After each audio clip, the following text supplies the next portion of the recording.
Hello, my name is Tamana Ishibashi, and I'll be talking about Mycobacterium tuberculosis.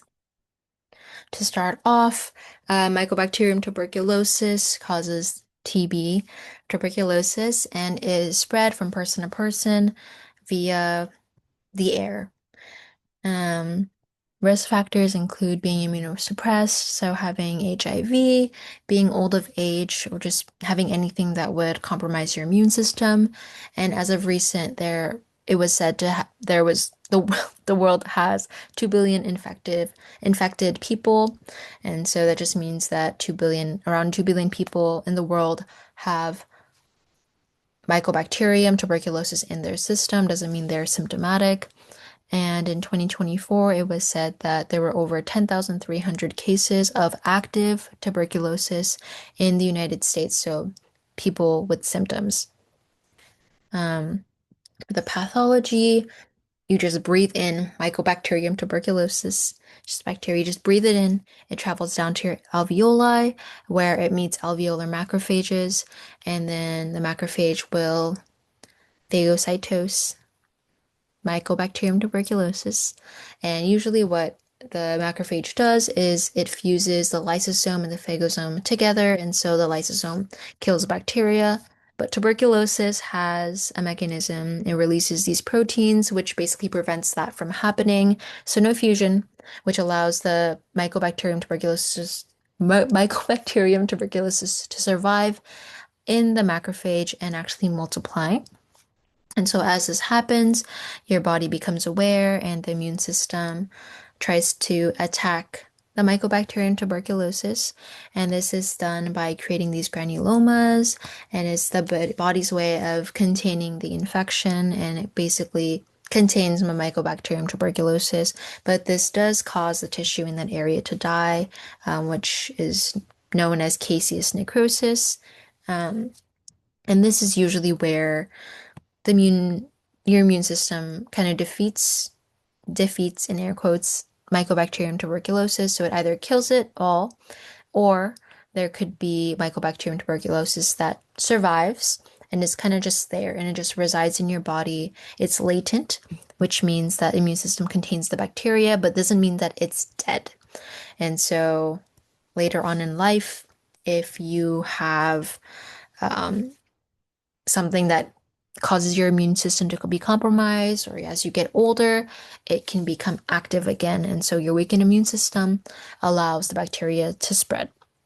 And so when this happens, it can go up to your upper lobes and start infecting more, which will cause your body to then react and create more granulomas, causing more tissue in your lungs to die.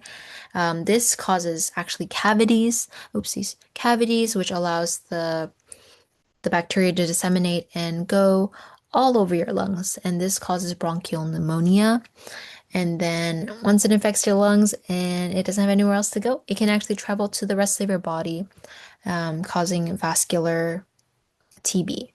And so, signs and symptoms of active pulmonary TB or TB in your lungs is you have persistent coughing of over 3 weeks, coughing of blood or sputum, and chest pain. And this kind of all makes sense if you think about it in the way that Mycobacterium tuberculosis causes granulomas, which causes cell death in your tissues of your lungs, which, yeah, the first three bullet points make sense. And the last three bullet points are night sweats, fevers and chills, fatigue and weight loss, which are all in line with having an infection.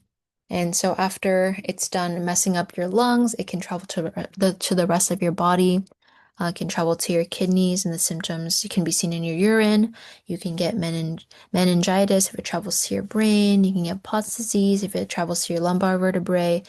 Addison's disease if it goes to your adrenal glands. If it goes to your liver, you can get hepatitis, and it can also travel to your cervical lymph nodes.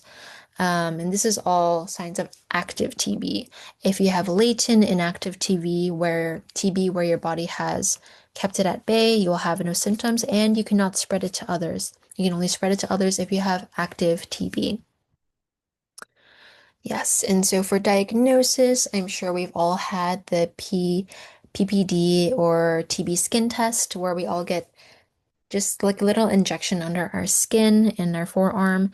But basically, what they're doing is they have a little protein of tuberculin and they put it under your skin. And if your body has ever been in contact with Mycobacterium tuberculosis, you'll get this raised pink bump and it'll kind of spread in that circled area. If you never had encountered or if you never had Mycobacterium tuberculosis in your system, it will not turn pink. It'll actually just, nothing will happen and it'll just look like regular skin um, within like 24 to 48 hours. Um, and then same with IGRAS, it's supposed to say assays here, sorry. But if you have test positive there, it's just a blood test. It also means the same thing, where it just means that you or have once encountered Mycobacterium tuberculosis, but that does not mean you have active tuberculosis. But if you test positive for any of these, you can get a chest x-ray done. The chest x-ray will then show a calcification in your lung area, which is due to the caseous necrosis, which is due to the granulomas that were formed due to the Mycobacterium tuberculosis. But this also doesn't necessarily mean you have active tuberculosis. It just means that you have the calcification fibrosis from these granulomas. But your body could have already defeated the Mycobacterium tuberculosis, or just it could be latent, right? So it doesn't mean you have active tuberculosis. Only when you have the symptoms of like persistent cough, coughing up sputum or blood, fevers, night chills, will then will they then test for active tuberculosis, right? So they'll get a sputum sample. They'll stain, culture, and PCR your sample. And so on the right here, you have the Zeal-Nielsen staining. And as you can see here, the Mycobacterium stains red. But anyways, they do these things to either to diagnose you with um, tuberculosis. And I'm not, it should be all around the US, but at least for San Francisco, I know that um, they make sure that you test negative 3 times in a row to rule out tuberculosis. Otherwise, you are considered to have tuberculosis, and they will use all the resources they need to, um, as if you actually do have TB. Um, but yes. So, what do they do for treatment? They give you antibiotics. So, they give you RIPE, they give you rifampicin, isoniazid, pyrazinamide, and ethambutol.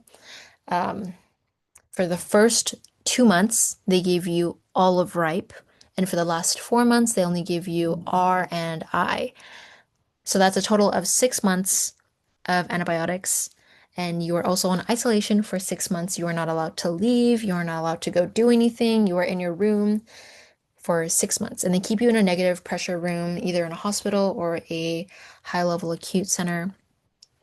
Um, but they keep you in a low negative pressure room so that you have low pressure in your room. Air in the hallways will pass through and enter your room, but it ensures that the air in your room doesn't go out into the hallways and potentially infect other people. And then you'll have another area where the air will be released, and hopefully, as they should have here, is like a filter which will filter out the Mycobacterium tuberculosis so that it does not go anywhere else. But anyways, that's the purpose of keeping you in a negative pressure room. I just think it's crazy that you could be on isolation for 6 whole months, um, and then have to be on treatment for 6 whole months. Actually insane. I've had to like transport a patient with active tuberculosis, and that was the first time that I heard that tuberculosis patients get 6 months of treatment, but also 6 months of isolation. And it was a very, very depressing state. And he was only like 3 months in. So he had another 3 months, but it seemed like it was the worst moment of his life. And I can't imagine spending half a year, half of a whole entire year, just being in isolation and getting antibiotic treatment for a whole 6 months. But anyways, um, yes. And the reason why it's like a whole 6 months is because they are resistant. I don't think there are as many cases, but there are definitely cases of people who are microbial resistant or the microbes are resistant to the treatment. And so MDR-TB is multi-drug resistant TB, and they're at least resistant to isoniazid or rifampicin, which is the first two, or the two meds that you get for the entire 6 months um, of your isolation period, or XDR, which is extreme drug resistant TB, which they're just like resistant to every one of the ripe combination, basically. And they do have new drugs, the P drug, B drug, and L drug, um, that they use for people who have extreme drug resistant TB. And the causes, which I thought were pretty interesting, is just due to incomplete and inconsistent treatment, poor quality meds, or transmission of resistant strains, and learned that they don't really rely on like horizontal transfer, but Mycobacterium tuberculosis um, uses a lot of chromosomal mutations for their resistance. And some things that like limit or that causes the resistance of these drugs is due to their thick walls. They have really thick cell walls, which actually kind of makes it hard for drugs to penetrate their cell walls. They also have efflux pumps, and so just because the drugs come in doesn't mean they actually stay in the bacteria, but they can get effluxed out. And they have non-replicating persister states, and they have slow growth rates, which reduces the activity of cell wall or like replication targeting drugs, which just helps with the overall resistance to medication, which is also why it's very important to do the whole entire 6 months of treatment and to not cut it short. And to also be on isolation for 6 months because just because you feel better and you're not coughing and don't have symptoms anymore doesn't mean that you don't have active TB inside of you and doesn't mean that you can't spread it to other people.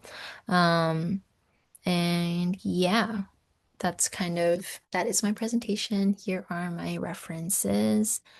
Thank you.